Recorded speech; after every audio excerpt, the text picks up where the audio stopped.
जो सत्य एक जगह है वही सत्य दूसरी जगह है। कबीर का सत्य नहीं है, वो सबका अपना सत्य है। मैंने कल कहा था, कबीर की मौलिक वाणी बीजक देखिए, पूरा बीजक पढ़ डालिए, कबीर पंथ शब्द उसमें नहीं है।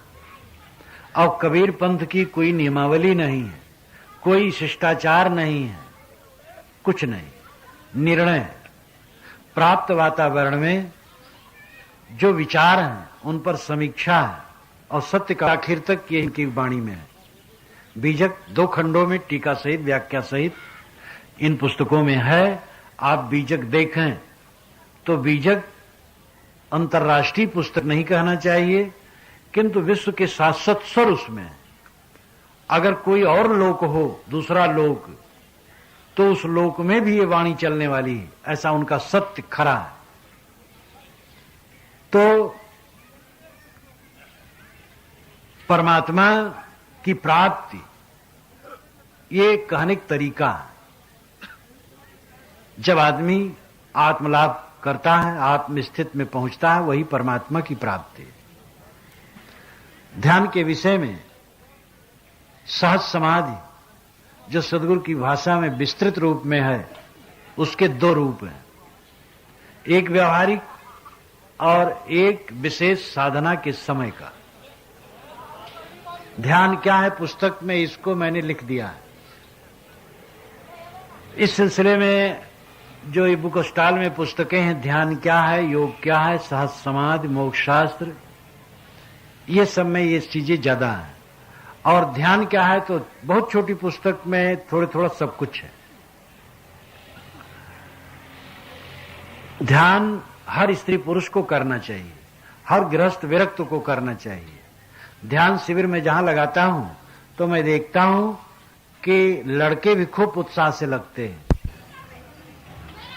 बालक, वृद्ध, स्त्री पुरुष, गृहस्थ विरक्त सबको ध्यानार्थी होना चाहिए। देखो अभी ब्रह्मचारी महेश ने जो भजन गाया है, बड़े मार्मिक उसमें पद रहे हैं, पंक्तियां रही हैं। ढेर मिट्टी का हर आदमी है, बाद मरने के होता यही, या तो तुरबत बनेगी जमी पे या चिताओं में जलना पड़ेगा, ये पक्का है। ये तकव्वुर, ये जोशे जवानी चंद लम्हों की है ये कहानी। तकव्वुर का मतलब घमंड, ये आपका घमंड ज्यादा दिन न रहेगा। ये तकव्वुर, ये जोशे जवानी, जवानी का जोश, चंद लम्हों, कुछ क्षणों की ये कहानी है। अजिया शाम तक देख लेना, चढ़ते सूरज को ढलना पड़ेगा। इस संसार को जो हमने बटोर करके रखा है, भाड़ा करके छूटना पक्का है। आजकल में हम अपने साथियों को देखते हैं, उठ के जा रहे हैं। इसलिए ऐसी चीज पकड़ना है जो छूटे ना, और वो ध्यान में संभव है। ध्यान में अपने को पकड़ना होता है, और अपने से आप कभी कोई छूट नहीं सकता है। बाहर की चीजों को पकड़ करके हम पकड़े रख नहीं सकते, और अपने आप को छोड़ने की चेष्टा करके भी छोड़ नहीं सकते। लेकिन अपने आप को छोड़ देने से दुख में भटकना पड़ता है। छोड़ तो नहीं पाएंगे, दुख में भटकना होगा। अपने आप को पकड़ लिए बस बेड़ा पार है। ध्यान अपने आप को पकड़ना है। तो एक तो अभ्यास काल है, एक व्यवहार काल है सहज समाधि का। अभ्यास काल है जहां पर चित्त बिल्कुल निरांत शांत हो जाता है। सहज समाधि का अर्थ है संकल्पों का अंत। उसके लिए पहले क्रिया योग की जरूरत है। ध्यान क्या है में क्रिया योग के 5 रूप मैंने लिखा। जैसे किसी महापुरुष का चित्र अपने मन में लेकर के मन रोकना, जिसमें श्रद्धा हो। दूसरा, आंखें बंद करना, और बंद आंखों में अंधकार या प्रकाश जो दिखाई दे उसी को देखना और कुछ न सोचना। ज्यादा देर तक आंख बंद रखेंगे और अगर उस पर दृष्टि पर ख्याल रहेगा तो बदलते रंग दिखाई देंगे। कभी आपको लगेगा बादल, कभी कोहरा, कहीं भेड़े का बाल जैसा, कभी चांदी का एकदम बड़ा पत्थर जैसा, कभी सुनहला, कभी नीला, कभी लाल, कभी हरा, कभी काला। एकाग्र चित्त से जब दृष्टि योग किया जाता है, दृष्टि योग का मतलब है बंद आंखों में जो दिखाई दे उसी को देखना और कुछ न सोचना। तो ये अनेक रंग दिखाई देते हैं, ये दृष्टि योग है। मन को ठहराने का एक सरल तरीका, बहुत सरल तरीका है। आंखें बंद करें और बंद आंखों में जो दिखाई दे उसी को देखते रहे और कुछ न सोचें।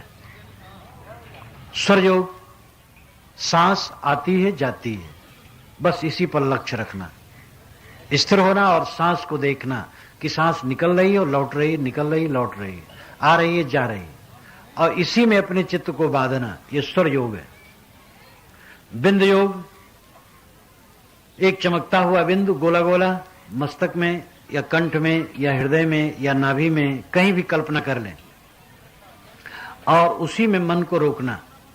इसके लिए सरल साधक इस ढंग से भी साधन किया जाता है कि जैसे दीवार सामने है, दीवार में एक गोल चिन्ह कर दिया गया और उसी पर त्राटक मुद्रा साधक करते हैं, उसी को एकदम देखते रहते हैं और देखते देखते आंखें बंद किए तो अंदर में, आंख के अंदर में फिर चमकता हुआ बिंदु दिखाई देने लगता है।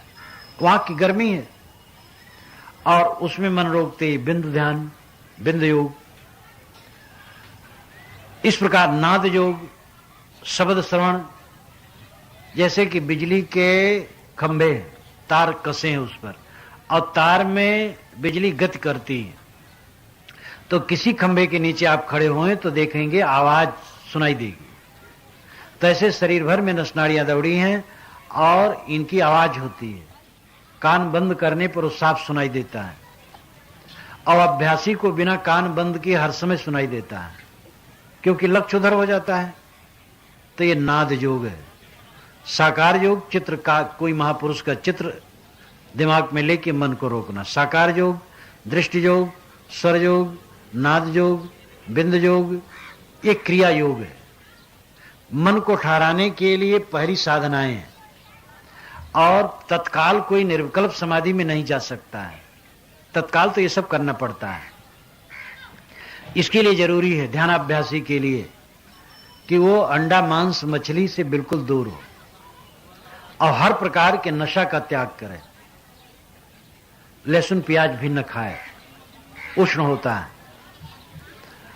और मिर्च मसाले भी ज्यादा न खाए। सादा भोजन स्वास्थ्य के लिए भी, मिर्च मसाले बिल्कुल निरर्थक नहीं, अनर्थक भी। जीरा, धनिया, हल्दी, हल्का सा नमक, बस इतना मसाला काफी है। और सात्विक भोजन हो, भोजन कम खाया जाए, ये बहुत जरूरी है। लाग डांट की भावना साधक में न हो। ईर्षा, द्वेष, कलह, लड़ाई, किसी को नीचा दिखाने की चेष्टा और किसी में ममता करके जायज नाजायज उसको बड़ा बनाने की चेष्टा, ये दोनों खतरनाक है। जिसको मान लिया अपना लड़का, अब जायज नाजायज पैसा कमा कमा करके उसके लिए मकान बना रहे हो, न मकान बनाओ, क्या हर्ज है, साधारण मकान में लड़का रहेगा। तो जायज नाजायज कहीं एकदम बटोर बटोर करके संपन्न बनाने की चेष्टा और कहीं नुकसान करने की चेष्टा। जब हमारा शरीर छूट जाएगा तो पता नहीं लगेगा हमारा लड़का कहां गया। कितना भ्रम है संसार। जिस दिन सांस टूटा उस दिन पाटन का पता न लगेगा, ध्रुव का पता न लगेगा, इंडिया और भूमंडल का पता न लगेगा। और यहां के लिए हम इतना पाप करते हैं। लाग डांट की भावना, ईर्षा द्वेष की भावना, कलह की भावना साधक में न हो, सरल चित्त हो। बिना सरल चित्त हुए कोई समाधि में प्रवेश नहीं कर सकता है। तो इस प्रकार रहने की सरलता हो, खान पान सरल हो, सहज हो और कम खाया जाए। जलपान उतना करे कि दोपहर में खूब खुल के भूख लगे और दोपहर में भोजन उतना करे कि शाम को खूब खुल करके भूख लगे। हर भोजन करने के बाद लगे कि भूख अभी है, ऐसा भोजन करना चाहिए।